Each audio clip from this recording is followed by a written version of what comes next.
It's time now to take a look at the news, the headline-making news stories in our Reporters Rewind. Our guest at the round table are Essence Magazine news editor Lauren Williams, freelance journalist Lauren Rankin, and blogger and attorney Nyasha Laing. Welcome, ladies. Hello. Good to have you. You know what I love? It's an all-girls club today. It is. So we can make some good progress here today. You know, there's been a lot of news going on. We were talking about that before we came to this segment, but of course, one of the big headlines that we've been covering consistently since it happened is the kidnapping of these almost 300 Nigerian girls in the northern Nigeria.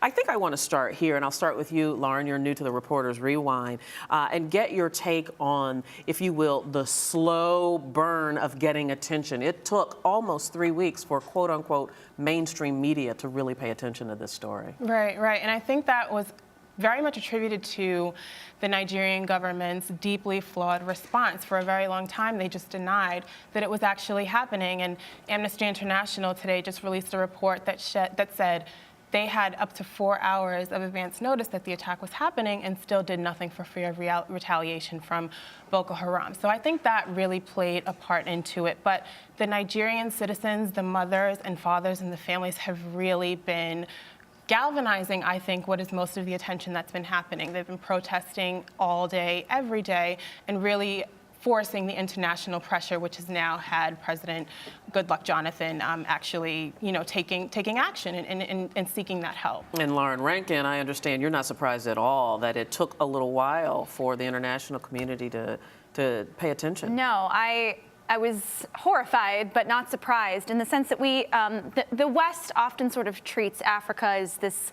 collective mass and really rarely interrogates each nation and the political and cultural dynamics within each. And I think what actually brought this finally to the point where the mainstream media had to pay attention were the Nigerian activists and the families of these kidnapped girls. But it took 25 days. I mean, we're at 25 days out now, and only now is this getting coverage on outlets like CNN and NBC News. And a lot of the stories still seem to focus on who started this hashtag or who started this movement, as opposed to how do we get these girls back and how do we get them back to their families now. I'm wondering what your thoughts are on this, Nyasha, because it really did take that hashtag, bring back our girls, to really get the groundswell going. Well, when the Malaysian airline flight disappeared, then everybody was watching right away.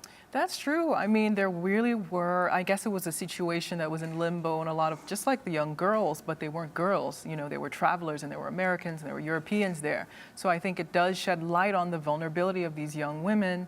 Also, the isolated nature of that region. People just don't look twice at what's really happening there. There have been other incursions into schools. There were 40 young boys killed, just a few weeks before. There was another killing in July 2013. So this has been going on a long time. This is not news to the local people Right, there. and just at the beginning of the week, there was a killing in a small village near the border of Cameroon, and depending on who you believe, it was either 300 people or 100 people were slaughtered by Boko Haram as well. Right. So, and I think what really behooves us is not just to jump on the social media wave, but to learn about the history of this conflict, how Boko Haram is getting more and more radicalized, what are the reasons for that, the socioeconomic sources of that conflict, and also just the politics of it, because the politics of it are what prevented the government from really taking the stand that they should have, and also trying to make more efforts to govern that region so that, these things don't occur in the future. Yeah, I want to bring this conversation to a close because I want to talk about something else before we run out of time, but it's one of those tragedies that we really hope brings some resolution very quickly, find these girls safe and sound. In domestic news, just earlier this week, we learned that the Supreme Court ruled that the town of Greece, New York, could in fact pray before their town council meetings, and this had been challenged by at least one citizen of the town and probably a few others who were offended by this practice. I'm going to start with Nyasha because you're the attorney at the table. Sure. So you kick us off from the legal standpoint here. Well, it's really, the legal issue is always about the Establishment Clause and how it's interpreted. And so Justice Scalia is sitting here telling us that the majority of the people in the town of Greece are of Christian faith, and so they have the right to express their religion in the way that they want.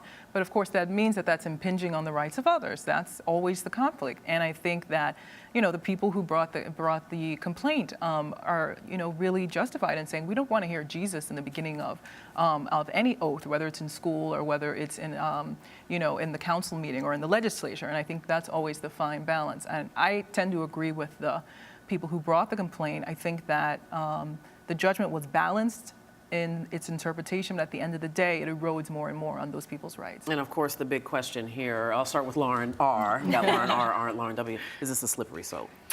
Absolutely. And I think if we look at this in a larger sense, it's sad to say, but I feel like the Supreme Court is sort of becoming this collective source of American embarrassment in the last few years, from McCutcheon and Citizens United giving corporations inordinate power and influence in politics, to the gutting of the Voting Rights Act, to basically saying that bans on affirmative action are okay, and now to a crippling effect on the separation of church and state, which is a fundamental aspect of our American democracy and Constitution. It sort of seems like the Roberts Court is absolutely unhinged and unwilling to respect judicial precedent, and trying to set us back at least half a century. I think what's interesting about the Greece, New York case is that the focus was on sectarian language. So like Nyasha said, people were saying Jesus Christ on the cross. And I think that the issue wouldn't be as huge if there were imams and rabbis and other religious leaders who were also allowed to be chaplains in the town hall, but that has not been the case in the past 15 years that the town hall has had these prayers. So unless they can try to become more inclusive, it's just going to be, I think, a difficult situation. Yeah, I think you hit the nail on the head there. They're going to have to find some diversity in their practice there. We're going to stop it right there. Lauren Williams, Lauren Rankin, Nyasha Laing. Thank you, ladies. So great to have you. Come back again soon. I like the all-girls report. And you're watching Arise America.